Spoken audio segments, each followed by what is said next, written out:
Um homem se propõe à tarefa de desenhar o mundo. Ao longo dos anos, povoa um espaço com imagens de províncias, de reinos, de montanhas, de baías, de naus, de ilhas, de peixes, de moradas, de instrumentos, de astros, de cavalos, de pessoas. Pouco antes de morrer, descobre que esse paciente labirinto de linhas traça a imagem do seu rosto. Jorge Luiz Borges. Caro presidente, na data do seu centenário, você na certa quer notícias do país e saber o que ficou de JK na memória dos brasileiros 26 anos depois de sua partida. Esta carta vai matar sua curiosidade e começa com uma surpresa. Você virou unanimidade entre os políticos brasileiros. Todos juram que vão reeditar sua receita única: democracia política, arrojo econômico, florescimento cultural. Concordam que o milagre brasileiro de verdade rolou nos seus anos dourados, não nos anos de chumbo dos militares que o temeram, perseguiram e foram descartados pelos americanos quando as ditaduras não lhes interessavam mais. Naquele distante agosto de 1976, depois do acidente da Via Dutra, as ruas se encheram e os jovens levaram seu corpo com as próprias mãos, como se você lhes pertencesse.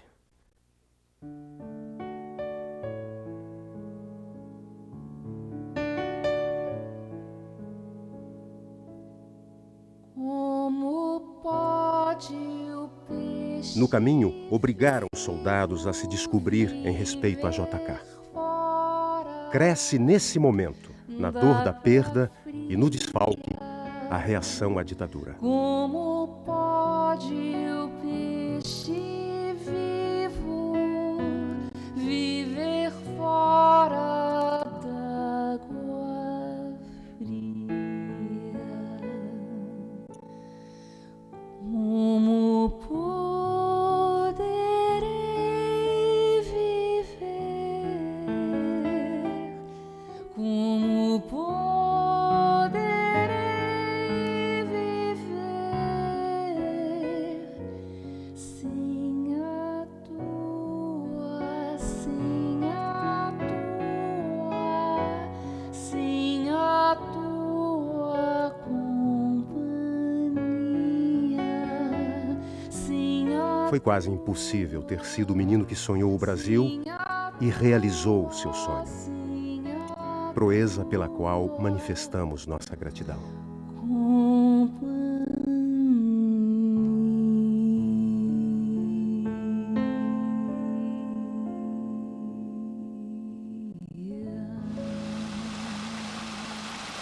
Guimarães Rosa diz que minas são muitas.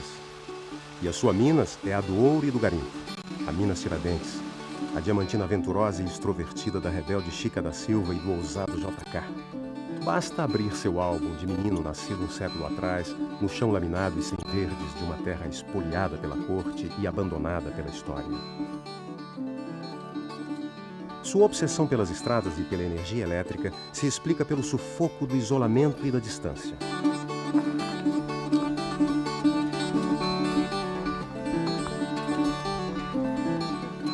Você um dia contou, nas viagens que faziam, os viajantes se reuniam em caravanas, saíam a cavalo, acampavam geralmente à beira de um regato e ali montavam um tripé com a caçarola, o feijão.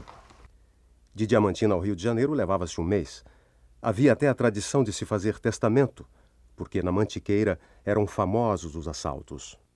Filho do caixeiro viajante boêmio João César de Oliveira, que você mal conheceu, e da professora primária Júlia Kubitschek, neta de um marceneiro tcheco imigrante, mulher austera e rigorosa. Então, papai não tem a memória do pai. Tem uma fotografia do pai dele, mas ele herdou qualidades incríveis, quer dizer, aquela alegria de vida, o gostar de gente, o de companhia, de seresteiro, de pé de valsa. Isso era muito o lado do João César, meu avô. E o lado da, vamos dizer, da disciplina, da vontade, da garra de vencer, foi da minha avó. E ela ali presente o tempo todo, quer dizer, ela foi pai e mãe. Você me pergunta se eu sou filha dele, que eu sou adotiva, isso eu acho que é uma coisa, um depoimento que eu gostaria de fazer. Minha mãe teve 15 filhos, perdeu os 4 primeiros, então nós somos 11. E meu pai era militar da Polícia de Minas também, e através de um primo, que era muito amigo de papai Juscelino, diamantinense, um dia ele perguntou: teu amigo Juscelino, ele só tem uma filha, e ele queria ver se você não tinha uma das meninas, podia passar uns tempos com a Márcia, só para poder fazer companhia. Eu fui e passei a vida. Eu nunca fui tratada de forma que eu não fosse filha, quer dizer, eu me sentia filha o tempo todo. Que eu tenho duas famílias lindas, maravilhosas e que eu amo e adoro. Quando ele presidente da República, ele fez uma lei de adoção. E aí ele virou: olha, minha filha, eu fiz uma lei, eu quero te adotar. Já pedi consentimento dos seus pais, mas quero saber se você quer ser adotada. Aí eu me emocionei muito e comecei a chamar papai e mamãe e não falamos mais nada. Álbuns de família dão saltos no tempo. O seu começa na casinha da Rua São Francisco e nos sobrados de Diamantina. A casa virou museu. Os visitantes descobrem a perda do pai registrada numa única lembrança: o chapéu. À sua volta, o pequeno Nonô, você e sua irmã mais velha, Naná. O menino se torna seminarista em Diamantina. Para se diplomar médico em Belo Horizonte, estuda de dia e trabalha como telegrafista à noite. Ser médico era ser moderno naquele Brasil com 16 milhões de contaminados pela malária, enquanto os governos se contentavam com bacharéis e reformas eleitorais. Sua ida para Belo Horizonte, capital mineira, foi a revelação de que uma cidade planejada era capaz de resgatar uma terra decadente e estilhaçada. Formado em 1927, ruma para a França para especializar-se em urologia. Na Paris dos anos loucos, descobre o mundo e sonha mais alto.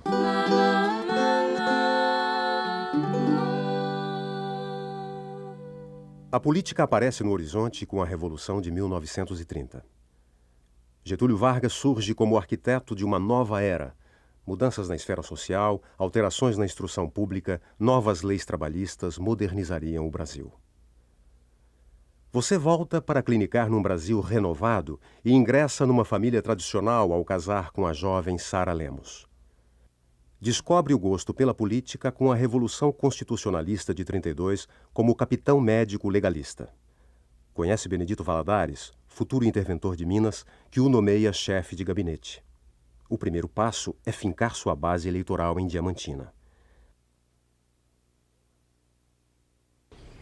Todas as grandes famílias mais tradicionais de Diamantina, todas eram do Partido Republicano Mineiro, do Arthur Bernardes, né? E o Partido Progressista, que era o partido dele, tinha meia dúzia, minha família dele, mais meia dúzia de famílias. Pois ele, lutando contra eles, ele foi casa por casa. Nunca ninguém tinha feito isso, porque era o chefe político que comandava, né? O eleitor, se eu votar no Fantal, o eleitor votava. Não, ele foi casa por casa, explicando por que era e tal. Pegou o cavalo, correu todos os municípios de Diamantina a cavalo, casa por casa. E ganhou a eleição. Ganhou a eleição para deputado federal, primeira vez, né?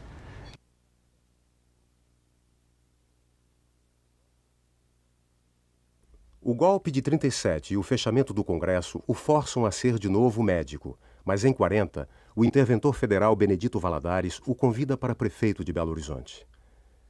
A imagem de prefeito furacão traduziu seu estilo de mestre de obras visionário.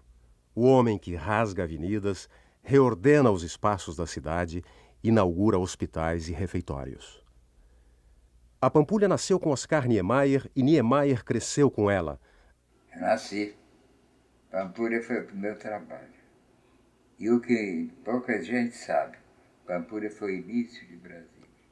Mesma correria, mesmos problemas de dinheiro, mesmo entusiasmo.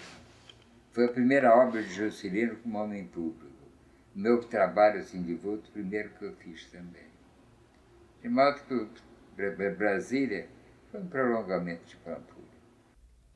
Em 1951, paraninfo de uma turma de arquitetos, J.K. disse aos jovens formandos: combinando ciência e arte, ireis prestigiosamente criar uma alma nova para a cidade, uma nova poesia para a vida.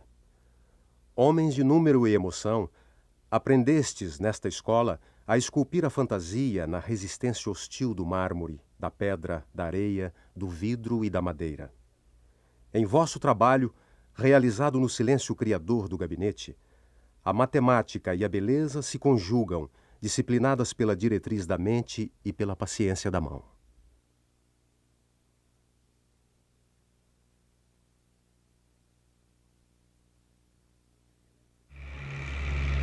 Você se elege deputado constituinte em 1946 pelo PSD, um dos braços políticos de Getúlio.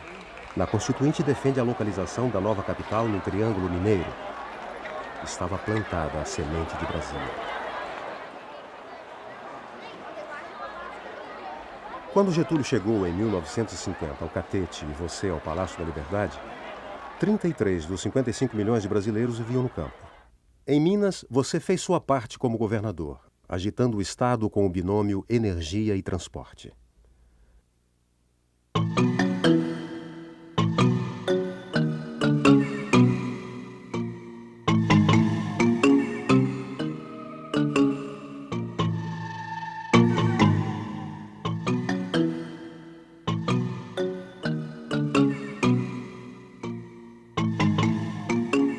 No comparecimento de Vargas a Belo Horizonte, para a inauguração da siderúrgica Mannesmann, a menos de 2 semanas do suicídio do presidente, você foi impecável no meio da tormenta. De volta ao Rio, Tancredo Neves, ministro da Justiça de Vargas, recomendou ao presidente lançar sua sucessão a fim de evitar a crise. Getúlio então segredou: o governador de Minas é um bom nome. Vargas recusou com firmeza a opção que a história lhe reservou: a humilhação ou a guerra civil. Às 8h30 da manhã de 24 de agosto de 1954, o presidente encostou a arma no peito e puxou o gatilho.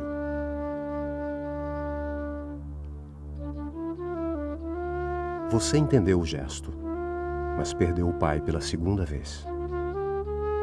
Você foi o único governador que compareceu ao Catete para velar Getúlio.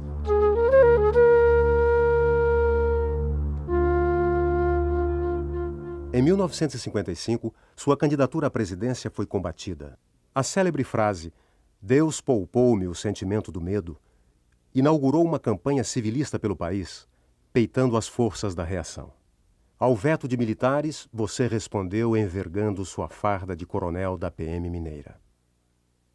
Nós tínhamos viajado, e eu viajei com ele, por todo o país. Só não fomos a Fernando de Noronha. Mas todo o país nós percorremos. Antes dele ele era pré-candidato. Ele era ainda governador de Minas. Viajamos o estado inteiro. Eu fazia contato com as polícias militares, para as quais eu levava uma carta, ele fardado de coronel, e dizendo assim: pela primeira vez um colega seu se candidata à presidência da República, e vinha aquelas coisas e tal. A UDN bateu na tecla da maioria absoluta para improvisar uma vitória no tapetão. Depois partiram para o golpe.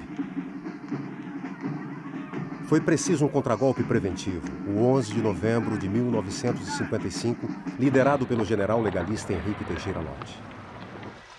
A consequência foi a expedição patética de políticos e militares golpistas a bordo de um velho cruzador que não passou além de Angra dos Reis.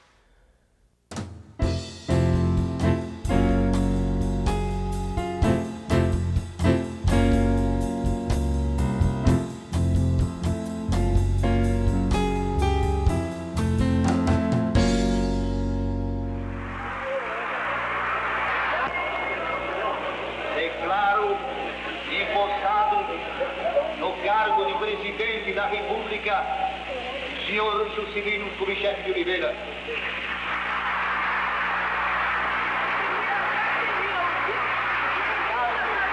E vice-presidente da República, o X-Executivo senhor Dr. João Lara.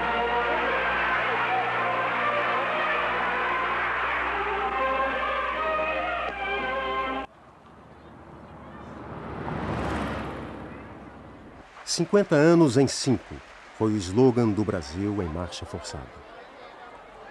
Seu projeto modernizador enfrentará reações à direita e à esquerda. Os coronéis do interior e os ex-integrantes do Estado Novo temiam que a industrialização libertasse os eleitores de seus currais eleitorais.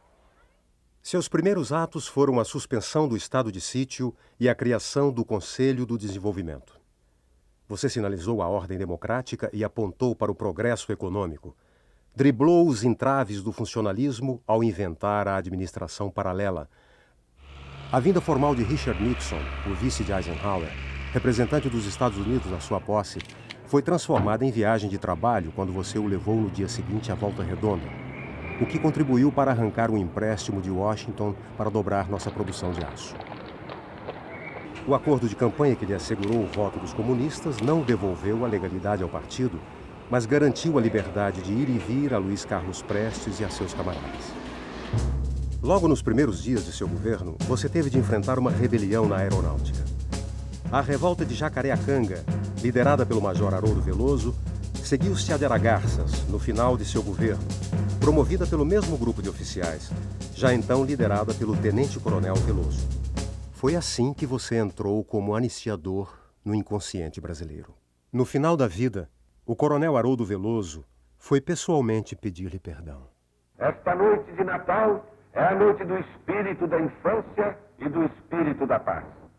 Deus sabe que me esforcei e continuo a esforçar-me para que a paz reine entre os brasileiros, para que não haja lutas irreconciliáveis, para que possamos nos entender todos. Posso ter cometido erros, mas nesta noite sagrada falo aos meus patrícios com a consciência tranquila, porque lutei pela concórdia geral, porque perdoei desfeitas, porque não exerci vingança alguma, nem tolerei fossem praticadas em meu nome quaisquer represálias. O único ministro do seu governo com lugar cativo foi o general Henrique Teixeira Lott, viga-mestra do seu regime. Quando os almirantes o pressionaram e o ministro da Marinha se demitiu, você desarmou a crise nomeando o general Lott ministro da Marinha. A crise acabou. Lott não precisou assumir o posto. Você soube ainda acalmar a Força Naval com um porta-aviões obsoleto, batizado de Minas Gerais e apelidado de Belo Antônio, personagem impotente de um filme italiano da época, estrelado por Marcello Mastroianni. Sua outra adversária, em alguns momentos, a aeronáutica, passou 4 anos discutindo com a Marinha para saber a quem cabia operar a aviação embarcada.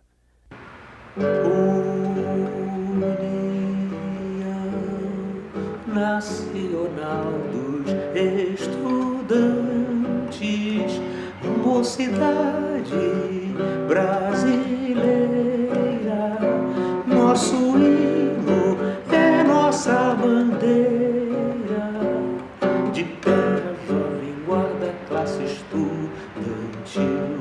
sempre na vanguarda trabalhar pelo Brasil. Os estudantes, de oposição por natureza, ocuparam as ruas com alegria e irreverência.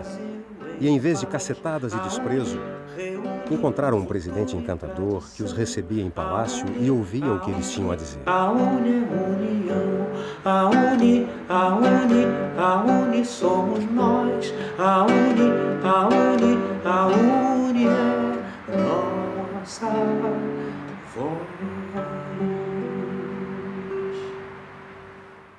Na Festa Nacional dos Estudantes, você virou criança ao confraternizar com os jovens a quem você abriu o caminho com seu entusiasmo. O antecessor da minha gestão, por exemplo, ficou tão entusiasmado com a cordialidade com que o JK o recebeu em Palácio, logo depois de empossado no Congresso da Uni, que ao sair, acompanhado pelo oficial de gabinete, disse assim: olha, o presidente foi tão cordial que eu quero retribuir essa gentileza. Diga a Sua Excelência que ele pode marcar o dia da nossa audiência semanal.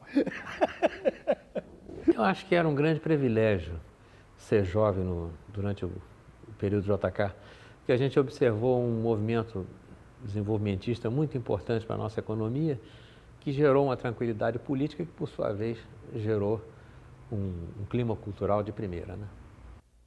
Era comum a presença de artistas nacionais e estrangeiros no palácio, numa convivência simpática e franca.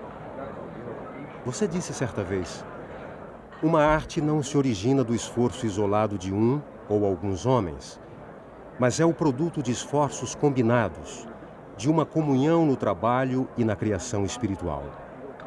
É o concurso, muitas vezes secreto e imperceptível de todos, que favorece a cristalização das obras supremas.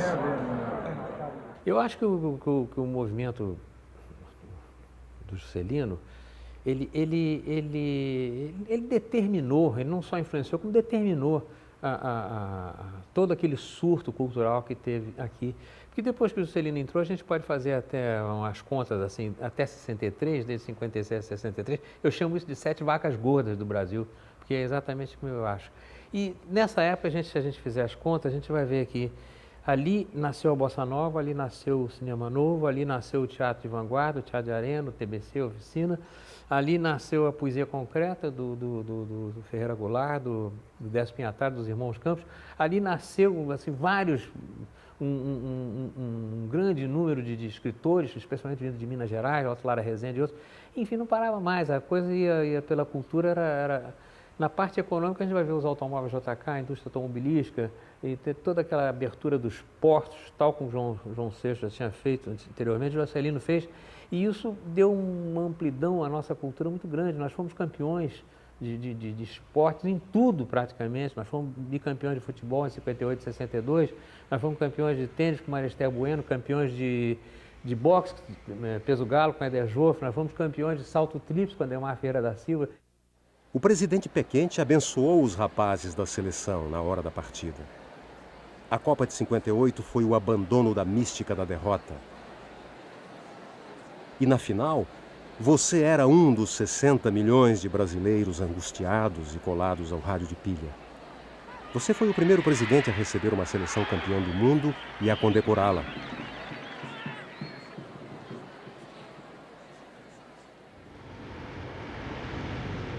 Gilberto Freire admitiu em 76. Juscelino foi para a atividade pública o que Mauá foi para as atividades empresariais. O que nós precisamos no país é uma pausa na política, é uma pausa nas atividades que fermentam ódios e incompreensões para que o Brasil possa progredir tranquilamente. O exemplo dos prefeitos que aqui estão nesse instante, dando ao país a demonstração de sua capacidade administrativa, gerindo municípios de pequenos recursos e que pela sua administração se impõe agora a todo o apreço da nação, é uma demonstração do que eu venho afirmando. O Brasil está precisando de administração, de desenvolvimento econômico para atingir os seus altos objetivos. O meu propósito é este, é realizar as metas econômicas do meu governo para que toda a nação possa delas se beneficiar. Ele sentiu que era hora de conquistar esses 6 milhões e 500 mil quilômetros quadrados de Brasil, onde o pé civilizado ainda não havia pisado. E nós já conhecíamos daqui, porque sobrevoamos quase que raspando o trem de aterragem nas árvores. Quer dizer, você vendo todo esse deserto imenso, esta riqueza fabulosa que tem por aqui, e jogada fora. O país nunca foi tão veloz, dizem os livros. Eles recordam que você disse certa vez que morava nos céus do Brasil. Sua casa era o avião que sobrevoava o Planalto de cá para lá, cruzando aquela vastidão despovoada, voando para refundar a história do Brasil interior e continental. Economistas ortodoxos esconjuravam o plano de metas e Brasília como fonte de eterna inflação. A esquerda torcia o nariz ao apelo ao capital estrangeiro, considerado nos anos 50 entreguismo. Eu vim lá do Ceará. Eita, vida difícil. A viagem. De pau de arara falado. Caminhão. Coberto com a lona. Um sofrimento de matar.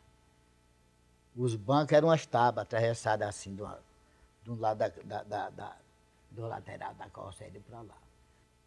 Era muito dinheiro. Eu sei que uma vez eu recebi um pagamento que eu fiquei abismado, porque eu tinha muito serão, porque eu gostava de trabalhar mesmo. Eu digo, não, vou fazer serão toda noite. Ei, mas quando saiu o pagamento, olha o truque de dinheiro. Tudo de um conto. Naquele tempo não era conto, era cruzeiro. E emprego era emprego para todo fiel cristão. Tinha. Do braçal profissional, tinha emprego. Para todo mundo. Era chegando e já aquelas firmas pedindo pelo rádio. E a rádio que tinha era só nacional mesmo, os anúncios eram na nacional. Difícil, era sofrido. Porque a gente não tinha, assim, conforto de nada. Era tudo, assim, uma coisa grosseira, difícil. E chovia demais, e ficava se danando todo o tempo na chuva, na obra, trabalhando na chuva, na lama. Era difícil. Naquele tempo era bonita. O senhor só escutava o ronco de martelo batendo, fazendo escoramento, não é? Fazendo a forma, fazendo aquelas armação. E a bitorneira embaixo no pé da obra, trouxendo concreto. Direto, dia e noite. Não era dizer que era só das 7 às 6 da tarde, não, era dia e noite. Da cruz traçada e desenvolvida pelo urbanista Lúcio Costa, nasceu o plano piloto. Do traço fino esculpido por Oscar Niemeyer, nasceram os prédios da capital. O ritmo da construção, liderado por JK e Israel Pinheiro, ficou conhecido como o ritmo de Brasília. Em 3 anos, brotava no Cerrado a capital do futuro.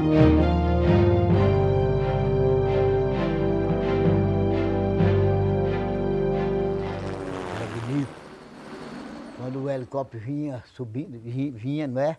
Dava uma volta assim ali por cima daquela baciona, né? Tinha uma lajona, que tinha uma, que ela é assim. Aí ele vinha, aterrissava lá em cima. Aí aquele mundo velho de Pinhão corria tudo para ver. Aí o finado Juscelino saía lá de dentro, mas a turma dele, aquele pessoal dele, ó, com a mão com o povo. 2 horas da manhã, debaixo de chuva, e o pessoal trabalhando debaixo de chuva com aquelas capinhas nós chamamos de plástico, né? Os operários trabalhando ali debaixo de chuva. Aí tinha um preto batendo no martelo, o senhor chegou atrás dele, bateu no ombro dele e falou assim, vai ou não vai? E como ele chegava aqui misturado mesmo, os operários todos conheciam isso.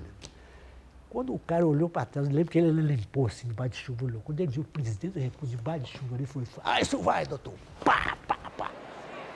Hoje sabemos que o salário mínimo do seu tempo foi o de maior valor real na história da República. Você não tinha preconceito ideológico? Teve na mesma equipe Roberto Campos e Celso Furtado. O Celso Furtado que trouxe para o governo um diagnóstico novo para as crises cíclicas do Nordeste, desarmando a indústria da seca, que em vez de alimentar as pessoas, reservava a água dos açudes para o gado do latifúndio.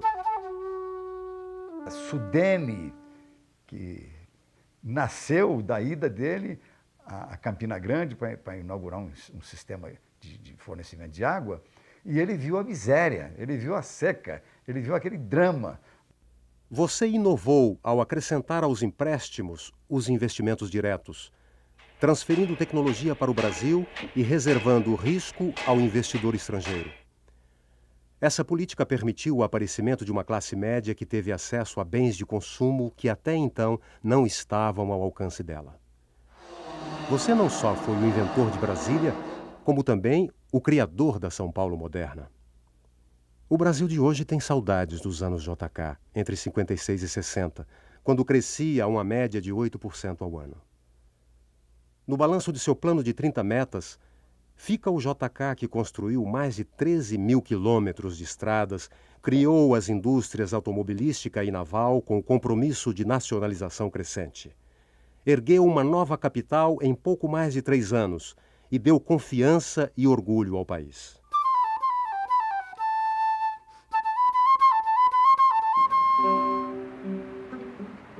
É uma terra de amores, alcatifada de flores, onde a brisa fala amores em lindas tardes de abril. Correi para as bandas do sul, debaixo de um céu de anil, encontrareis um gigante deitado. Santa Cruz, hoje, o Brasil. Mas um dia o gigante despertou. Deixou de ser gigante adormecido, e dele um anão se levantou. Era um país subdesenvolvido, subdesenvolvido, subdesenvolvido, subdesenvolvido, subdesenvolvido, subdesenvolvido. É consenso hoje que o Brasil não teria condições nos anos 50 de realizar uma revolução industrial com rapidez e eficácia se contasse apenas com as forças impessoais do mercado. Países que não eram considerados estratégicos pelo Pentágono só dispunham das instituições financeiras internacionais dominadas por Washington. Arthur Schlesinger, assessor de Kennedy, escreveu que entre 45 e 50, a Iugoslávia sozinha recebeu mais dinheiro americano que todos os países da América Latina juntos.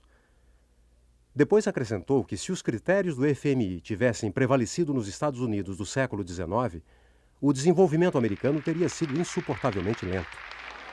Você estava, portanto, certo em romper com o fundo em junho de 1959. A esquerda o aplaudiu. As forças nacionalistas resolveram prestar-lhe uma homenagem. O Palácio, temeroso das áreas mais radicais que compunham esse grande grupo na época na política brasileira, então disse, está bem, o presidente receberá no Jardim do Catete, com um único orador, da entidade menos marcada, que é o presidente da UNE. Eu estava no exercício da presidência, então me coube ser o único orador. A solenidade teve, naquela época, uma grande repercussão, foi a primeira aparição pública e ostensiva de Luiz Carlos Prestes, desde a cassação do mandato de 1940 e poucos, porque na véspera se havia declarado prescrita o último processo penal contra ele. E o meu discurso, provocativo como convinha àqueles tempos gostosos da UNE, teve como mote que a UNE não tinha partidos, que a UNE não era governo nem oposição, que a UNE era pelo Brasil, era pelo nacionalismo, etc. Que assim estamos hoje para nos solidarizarmos com Vossa Excelência, como ontem estávamos a reclamar das ameaças de ruptura do monopólio da Petrobras. Hoje aqui estamos para elogiar Vossa Excelência, como ontem protestávamos energicamente contra isso ou contra aquilo, etc.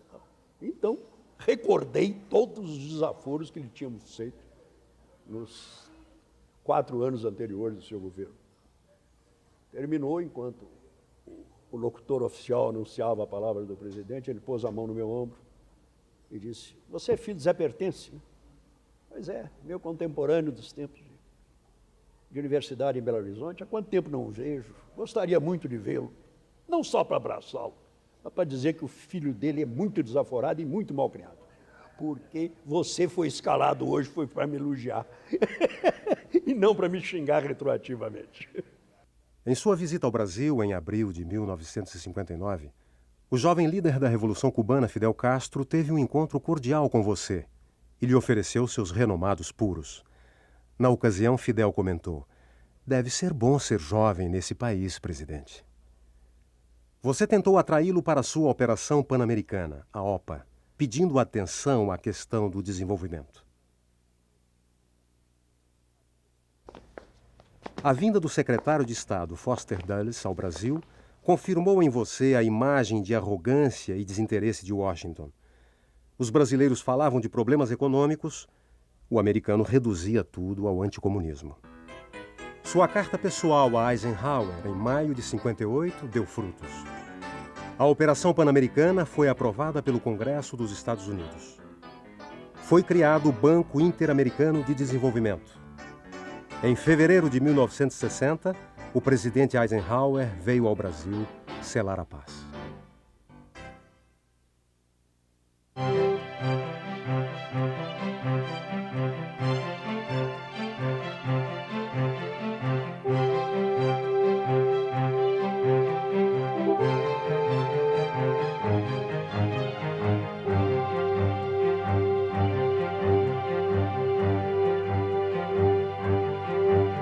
A inauguração de Brasília, a 21 de abril de 1960, foi o coroamento do seu governo. Você abriu o caminho do Brasil para o futuro e mudou de escala o sonho brasileiro.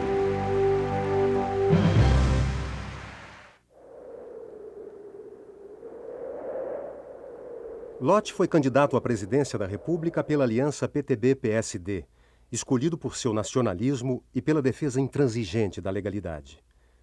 Mas, sem saber, ofereceu de bandeja a Jânio Quadros, apoiado pela UDN, o pretexto para desencadear uma campanha civilista que não passou de propaganda enganosa. O Pedroso Horta avisou, teve o bom senso de avisar ao Penido, que era o chefe do gabinete civil, que o Jânio Quadros faria um discurso insultuoso, acusando o presidente de corrupção e não sei mais o quê. E o Penido, então, correu e falou com o presidente, falou, presidente, tá essa coisa, essa ameaça. Ele falou, então fala com o Pedroso Horta para dizer ao Jânio que se ele me desrespeitar, eu vou quebrar a cara dele lá, vou dar um soco nele, na cara dele, lá no palanque, no parlatório. Você passou a faixa presidencial a Jânio consciente de que obedecera à Constituição ao pé da letra.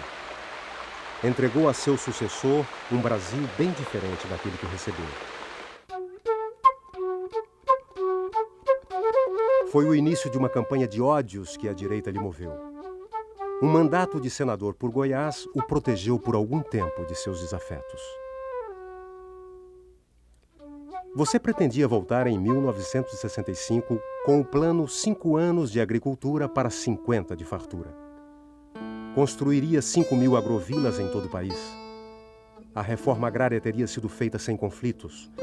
O Brasil se tornaria autossuficiente em alimentos e a tensão no campo seria página virada. Num debate com estudantes transmitido pela TV, diante da descrença e do riso dos jovens, respondeu: muitos também riram quando disse que iria construir Brasília. Suas palavras foram abafadas pela ovação. Eles ficaram uma pequena cidade de 10.000 habitantes, no máximo, com uma infraestrutura que continha silos, armazéns, silos frigoríficos, armazéns frigoríficos, matadores industriais, cinema, teatro, escola, trabalho. Então, o homem do campo, ele é essencialmente do campo. Ele só vem para cá porque ele não tem saúde, escola e emprego lá no interior. Ele tendo isso lá, ele fica. E o que estaria aqui, voltaria para lá. O presidente norte-americano John Kennedy adotou a sua Operação Pan-Americana, rebatizando-a de Aliança para o Progresso, e convidou o senador Kubitschek para coordenar esse programa na América Latina. Essa abertura foi abortada pelo assassinato do presidente JFK e pela cassação de JK, que excluiu você da política. Este continente de quase 200 milhões de habitantes não pode permanecer na situação em que se encontra. É necessário que nós dinamizemos os instrumentos de combate ao subdesenvolvimento.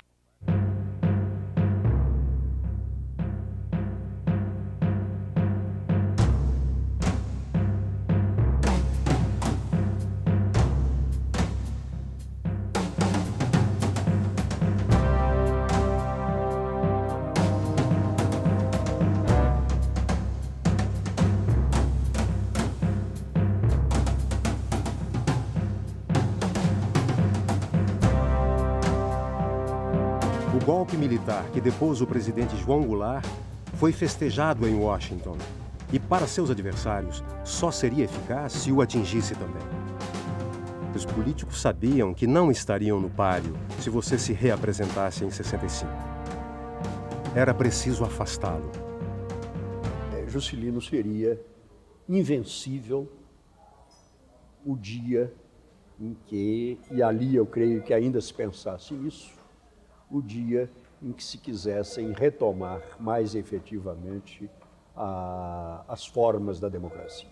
Para evitar o pior, o senador Kubitschek aconselhou o PSD a eleger o Marechal Castelo Branco na eleição indireta para um mandato presidencial tampão, obtendo em troca do militar o compromisso de que honraria o calendário eleitoral. Defenderei e cumprirei com honra e lealdade a Constituição do Brasil. Meu procedimento será o de um chefe de Estado sem tergiversações, no processo para a eleição do brasileiro, a quem entregarei o cargo a 31 de janeiro de 1976. Pouco depois, Castelo cassou seu mandato por 10 anos e adiou as eleições presidenciais. Em Belo Horizonte, São Paulo, aqui em Brasília, as mulheres todas pegando lista, todo mundo assinando apelo ao Castelo para não caçar, tinha filhos, o povo assinando aquele negócio todo. Aí o que aconteceu? Eles ficaram, o negócio foi crescendo, crescendo. Aí o presidente tinha que O receio dele era ser caçado e não poder falar. Quero pedir aos brasileiros que não se deixem um só momento impressionar com as calúnias e as mentiras que os inimigos jurados da democracia certamente hão de continuar atirando sobre mim. Estou pagando o crime de ter governado isento de ódios como presidente de todos os brasileiros que fui. O crime de não ter perseguido a quem quer que seja. O crime de ter dado ao Brasil uma dimensão interna e externa, jamais sentida em toda a história republicana. O crime de ter proporcionado a esta nação 5 anos de paz, de garantias constitucionais, de cuidados administrativos. O crime maior de ter feito nascer no coração dos brasileiros a esperança e o sentimento de grandeza. Sei que os meus inimigos me temem, porque temem a manifestação do povo. E assim, com esse ato brutal, me afastam do caminho das urnas, única manifestação válida num regime verdadeiramente democrático. Creio no meu povo e no meu país. Que temor é esse da minha sobrevivência política? É o temor que se apodera de todos os usurpadores das liberdades fundamentais da pessoa humana. É o temor do pronunciamento popular através do sufrágio universal. É o temor da força da própria democracia. Afastado da vida pública do meu país, me disponho a encarar face a face, se preciso for, os autores dessa ignomínia. No momento em que papai foi cassado, no minuto seguinte, ele morava no prédio onde morava o embaixador da Espanha.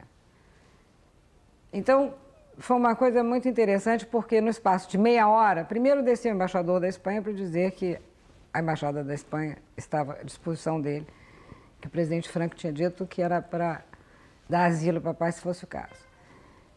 5 minutos depois chega o embaixador de Portugal, também para dizer que a Embaixada de Portugal estava à disposição. E depois o embaixador do Paraguai, representando os troços, para dizer também que a Embaixada estava à disposição.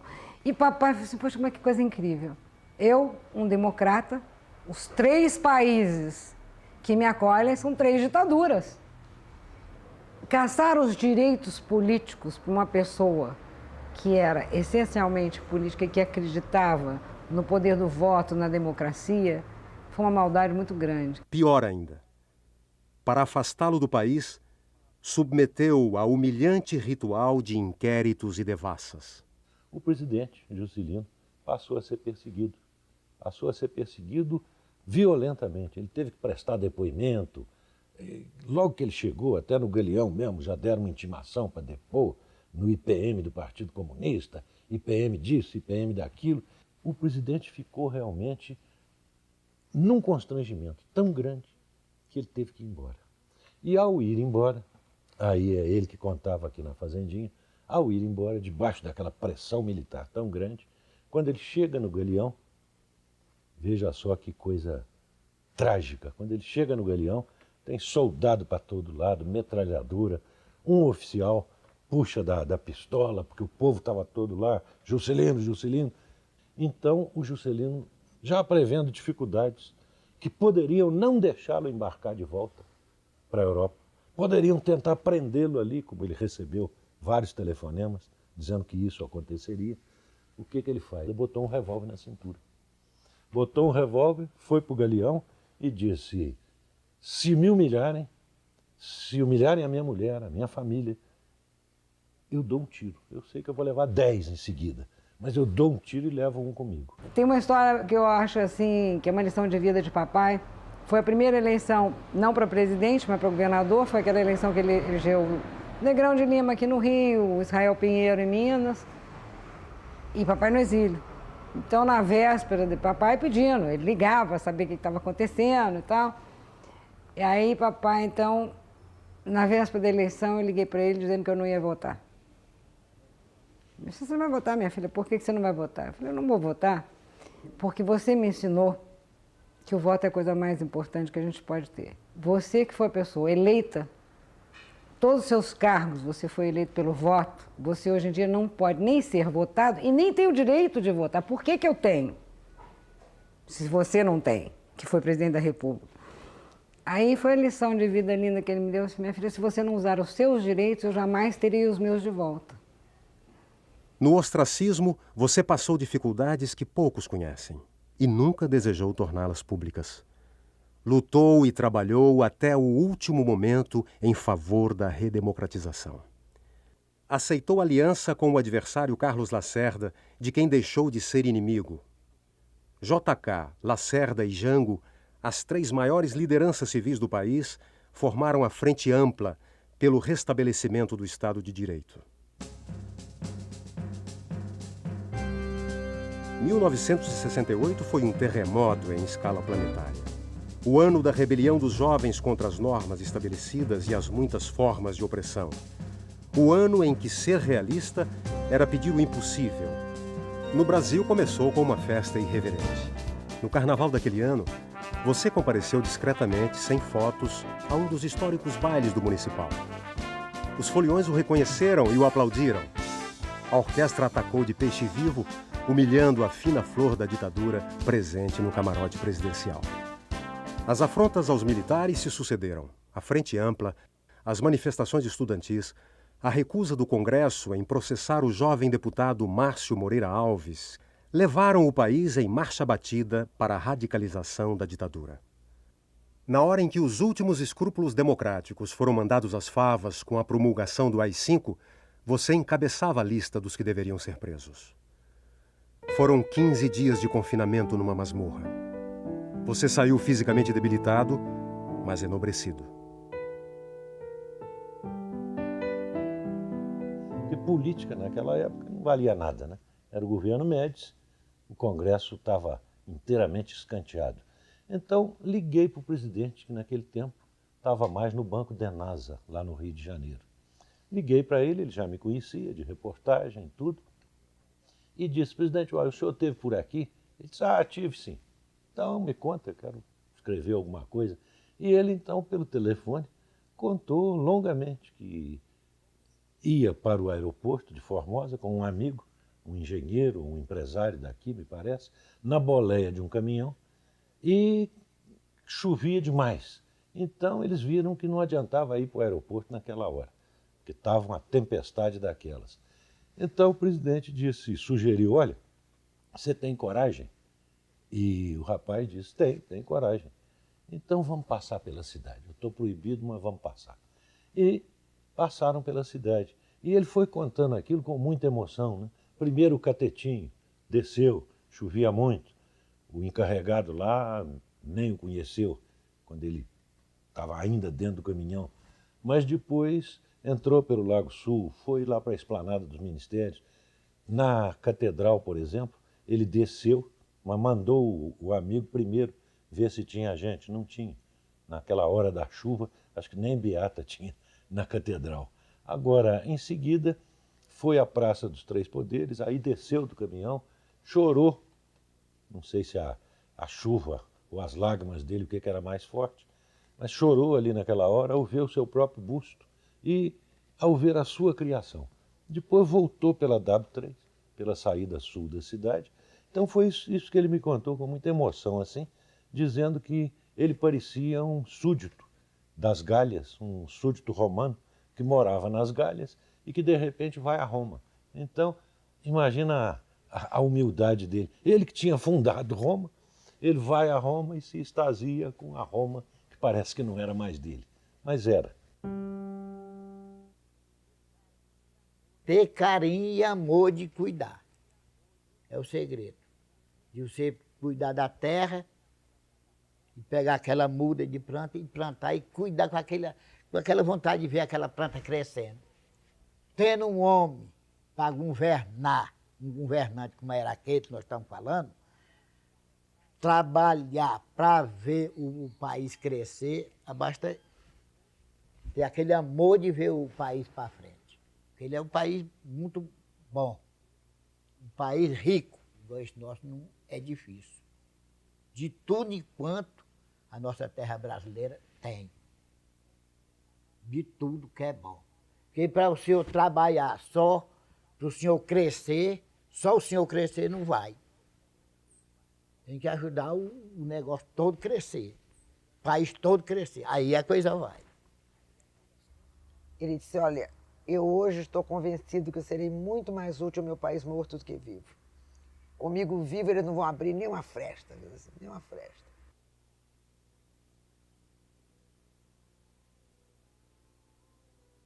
Como poderei viver? Como poderei viver sem a tua, sem a tua, sem a tua companhia, sem a tua, sem a tua, sem a tua companhia.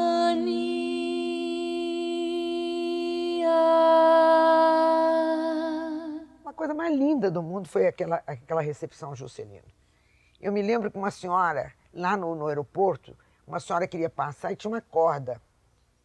Aí ela falou assim, os senhores estão isolando o quê? Já não chega o isolamento desses anos todos que nos impuseram? O Brasil entendeu seu recado. Retomar o ideal democrático, rebelar-se contra os ditadores, reivindicar o direito de eleger seus governantes, recusar a arrogância das grandes potências, transformar utopias em tarefas realizáveis. O seu povo quer voltar a sonhar, ter esperança sem cair no saudosismo, retomar o futuro sem retornar ao passado. Como disse o cineasta Cacá Diegues, você substituiu o vício da dor pela pedagogia do prazer, trocando a palmatória da velha escola pela arte singela da jardinagem.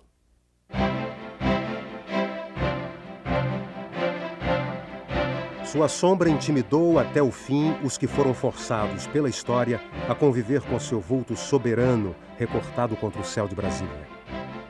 Você desenhou, ao longo dos anos, um mundo novo, povoando-o de fábricas, estradas, navios, carros, cidades. Hoje descobrimos que esse paciente labirinto de linhas traçou a imagem do seu rosto seguro e sorridente. Quando eu vejo o retrato dele, assim, quando passa na televisão, aquelas coisas, daquele tempo chega, eu fico pensando quando eu via ele.